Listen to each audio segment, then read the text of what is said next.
సమశత్రౌ చ మిత్రే చ తథా మానావమానయోః శీతోష్ణ సుఖ దుఃఖేషు సమస్సంగ వివర్జితః.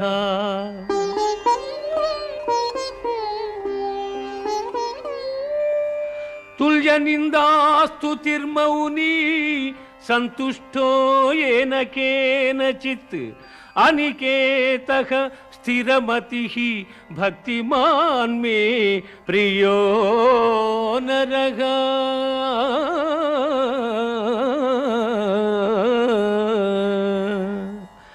శత్రుమిత్రుల యందును మానవమానముల యందును శీతోష్ణ సుఖదుఃఖాదుల యందును సమబుద్ధి కలిగి సంగరహితుడై నిత్య సంతుష్టుడై చెలించని మనస్సు గలవాడై నాయందు భక్తి ప్రపత్తుల చూపు మానవుడు నాకు ప్రీతిపాత్రుడు.